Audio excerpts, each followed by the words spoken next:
ကန်အင်ပါယာကိုတီထောင်ခဲ့သူအနော်ရထမင်းကြီးသည်မြန်မာနိုင်ငံသမိုင်း၌ဒီတီအယူဝါဒအရေးကြီးကိုင်းသားများအားဖယ်ရှား၍ထေရဝါဒဗုဒ္ဓသာသနာအလှည့်ပြောင်းကိုဖော်ဆောင်ခဲ့သည့်မင်းတစ်ပါးဖြစ်သည်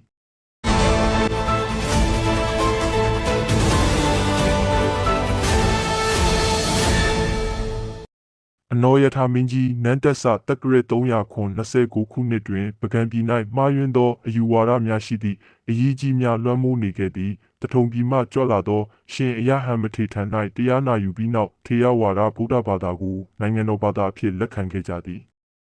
ဘာသာရေးအလွဲများကိုပြုပြင်ရန်အတွက်အရေးကြီးများကိုလူဝတ်လဲစေပြီးစင်တင်းကုံများတွင်အလုတ်ကျွေးပြုစေခြင်းသို့မဟုတ်စစ်မှုထမ်းစေခြင်းဖြင့်သာသနာကိုတန့်စင်ခဲ့သောဘုရင်ပဲဖြစ်ပါသည်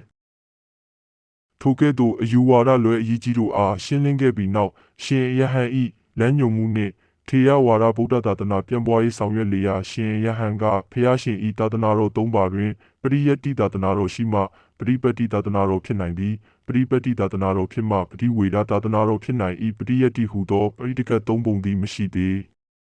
ဖျားရှင်ဤတရိယတတ်တော်မွေတော်ပိတကတ်ကျမ်းဂန်ရှိသောပြည်ရွာသို့လက်ဆောင်လက်နက်နှင့်တောင်းရရသည့်အခါမှာသာသနာတော်အစဉ်တည်ပေမည်ဟုမိန့်ကြားလေရာ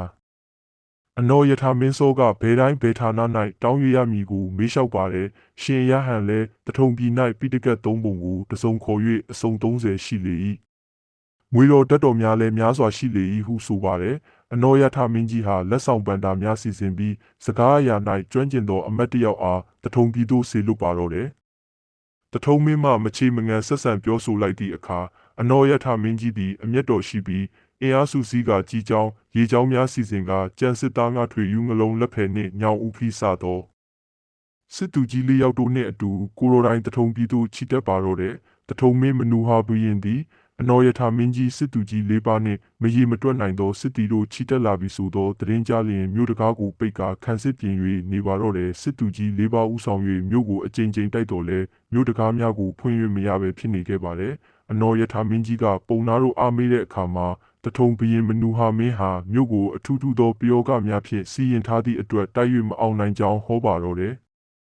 တချိန်ကတထုံပြည်မှာပြက်ဝိနှင့်ပြက်တဟုခေါ်သောအလွန်ခွန်အားပလာနှင့်ပြည့်စုံသောကုလားညီနောင်2ဦးရှိခဲ့ရာအကိုဖြစ်သူပြက်ဝိအားမနူဟာမင်းကဖမ်းဆီးတပ်ဖြတ်ခဲ့သဖြင့်ညီဖြစ်သူပြက်တဟာပုဂံအနော်ယထာမင်းထံမှခိုလုံ၍နေခဲ့ပါတယ်ယခုအခါပိတကတ်3ပုံပြည့်ဆောင်ရေးမှာနှစ်ကြီးထောင်ဆက်ဆံရေးအဆင်မပြေသဖြင့်အနော်ယထာမင်းဤပုဂံစစ်တီများထဲ၌ပြက်တက်လဲပါလာခဲ့ပါတယ်ပုံနာတို့၏ဟောကြားချက်အရာပြက်တက်သည်မင်းကြီးအားသူ၏အကိုဖြစ်သူပြက်ဝိ၏ခန္ဓာကိုယ်အစိတ်ပိုင်းများအားတထုံမျိုးရိုးပတ်လည်မှာပယောဂဆရာများကစီရင်ပြီးမြုပ်နှံထားသည်ကိုရှောက်ပါတော့တဲ့အနော်ယထာမင်းလည်းဤကိစ္စအရှင်းထုတ်နိုင်ရန်ပြက်တအားတာဝန်ပေးပြန်ပါတယ်မိတ်ဆွေများခမများပြက်တဟာမရီဖြစ်သူမတ်အိုဇာနှင့်တွေ့ဆုံပြီးအကြောင်းစုံမေးမြန်းလေရာပြက်ဝီခန္ဓာအစိတ်ပိုင်းများမြုပ်နှံထားရာနေရာများကိုသိရှိပြီးတိတ်တဆိတ်တူးဖော်ယူနိုင်ခဲ့ပါတယ်အနော်ယထာမင်းကြီးအားဆက်သသည့်အခါမင်းကြီးသည်ပုံနာတို့နှင့်တိုင်ပင်ကပြက်ဝီခန္ဓာကိုယ်အစိတ်ပိုင်းများအားပင်လယ်ပြင်သို့သွားကာချခဲ့ပါတယ်အဲ့ဒီနောက်မှပုဂံစစ်တီများဟာတထုံမျိုးရိုးတကားအားဖွင့်နိုင်ခဲ့ကြပါတယ်။ပုဂံနှင့်စစ်အင်အားမမျှတဖြင့်တထုံမနူဟာမင်းနှင့်မူးမတ်အချွေရန်တို့ကိုဖမ်းဆီးကာအနော်ယထာမင်းကြီးထံဆက်တကြပါတယ်။တထုံပြဲမင်းအဆက်ဆက်တို့ကိုးကွယ်သောယတနာပတောင်းဖြင့်ထားသောဓာတ်တော်မွေတော်များနှင့်ပိတကတ်အစုံ30အားစင်ဖြူ32စီးဖြင့်တင်ဆောင်ပါတယ်။တထုံပြည်ရဲ့မနူဟာမင်းနှင့်တကွမိဖုရားများနှင့်အချွေရန်များဆင်မြင့်မှစ၍အားလုံးကိုပုဂံပြည်သို့ယူဆောင်ခဲ့ပါတယ်။တထုံပြည်ဟာတီဟရာဇာမင်းမှစ၍မင်းဆက်ပေါင်း48ဆက်အထိသာသနာတော်ထွန်းကား၍ပုဂံပြည်မှလာသောတမန်များအားမချေမငံဆက်ဆံသဖြင့်တပြည်လုံးပျက်စီးခြင်းသို့ရောက်လေ၏။အနော်ယထာမင်းသည်ပုဂံပြည်သို့ဆောင်ယူလာသောတထုံပြည်မှပညာသည်အပေါင်းအားနေရာချထားစေပြီးတရိယတတ်တော်များကိုယတနာရွှေချုပ်ဖြစ်ထဲကခေါင်းရင်း၌အမြဲထားကာပူဇော်ခဲ့ပါတယ်။ပိဋကတ်တော်များကိုလည်းယတနာပြတ်သက်ဆောင်နှင့်ထားလေ၏အရိယာတန်ဃာများအားတင်ကြားစေပါတယ်မနူဟာမင်းကိုလည်းမြင်းကပါရက်၌အလုတ်ကျွေးပြုကာစောင့်ရှောက်ထားပါတယ်မနူဟာမင်းသည်စကားပြောလျင်အာကန်တွင်မှဆက်အယောင်ထွက်သည်ဆိုပါတယ်အနော်ယထာမင်းထံသို့မနူဟာမင်းလာရောက်ဖူးမြော်သည့်အခါဥချလျင်အနော်ယထာမင်းမှာစက်တီးထက်ကထိတ်လန့်ရတယ်လို့မှတ်ရပြန်ပါတယ်ထို့ကြောင့်မနူဟာမင်းဘူးနှိမ့်စေရန်အတွက်စားတော်များကိုမနောလင်ပန်းဖြင့်ပြင်ပြီးဖျားမှကပ်ပြီးမှဆွတ်တော်တင်ပွဲအားမနူဟာမင်းအားစာစီခဲ့ရာကြာလာသည့်အခါမနူဟာမင်းဤအာခံတွင်မှဆက်အယောင်လို့မထွက်တော့လေရမနူဟာမင်းသည်ငါကြံစီ၍မရနိုင်တော့ပြီဟုဆိုကာစိတ်လျှော့လိုက်ပါတော့တယ်ခမညာ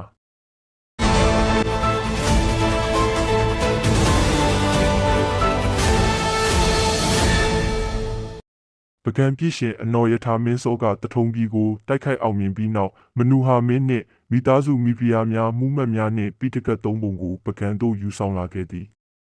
မနူဟာမင်းသည်ပကံတောင်ဘက်ရှိမြင်းကပါရွာတွင်မိသားစုနှင့်အတူအကျယ်ချုပ်ဖြင့်နေထိုင်ခဲ့ရသည်မနူဟာမင်းသည်တုံပန်းဘဝဖြင့်နေထိုင်ရစဉ်တွင်ခံစားရသောသူ၏စိတ်မွန်းချက်မှုနှင့်လွတ်လပ်မှုကင်းမဲ့ခြင်းတို့ကိုဖော်ပြရန်အတွက်မနူဟာဖျားကိုတည်ထားကိုးကွယ်ခဲ့ပါသည်ဤဖျား၏ထူးခြားချက်မှာဂူကြောင်းနှင့်မမျှအောင်အလွန်ကြီးမားသောထိုင်တော်မူရုပ်ပွားတော်ကြီးသုံးစုကိုကျင်းမြောင်းလာသောအာယုံခံတွင်စပယ်စေခဲ့ခြင်းဖြစ်ပါသည်ထို့ပြင်နောက်ဖက်အခန်းတွင်ပြိနိဗ္ဗာန်ဆန်အံဆဲဆဲဟန်ရောင်းတော်မူရုပ်ပွားတော်ကြီးတစုကိုလည်းအလားတူကျင့်ကြံသောနေရာတွင်တည်ထားခဲ့ပါသည်မနူဟာမင်းဟာသူ၏နောက်ဆုံးအချိန်များကိုဤကဲ့သို့ကျင့်ကြံသောနေရာတွင်တည်ရှိသောဖျား၌ကုသိုလ်ပြုရင်းစိတ်ပိုင်းဆိုင်ရာလွတ်မြောက်မှုကိုရှာဖွေခဲ့ခြင်းဖြစ်ပါလိမ့်မယ်မနူဟာမင်းသည်ဤဖျားကိုတီယာတွင်မိမိ၏နန်းစဉ်ယတနာဖြစ်သောမနောဟယပရမများကိုရောင်းချ၍လှူဒန်းခဲ့တာပါမနူဟာမင်းသည်ဖျားတည်ပြီးသောအခါနောင်တန်တရား၌တူနိုင်သည်ဖြစ်စေကိုရှုံးသည်ဖြစ်စေဤကဲ့သို့တူနိုင်၍ကိုရှုံးရသောဘဝမျိုးမဖြစ်ပါရစေနှင့်ဆုတောင်းခဲ့ကြောင်းတမိုင်းမှတ်တမ်းများအရသိရှိရပါသည်ဤဆုတောင်းသည်နောက်ဆုံးအချိန်များတွင်ခံစားခဲ့ရသောရှုံးနိမ့်မှုနှင့်ကိုယ်စိတ်ဆင်းရဲဒုက္ခတို့ကိုပေါ်လွင်စေခဲ့ပါသည်မနူဟာမင်းသည်ပကံပြည်မြင်းကပါအရက်၌ပင်ကွယ်လွန်ခဲ့ပါသည်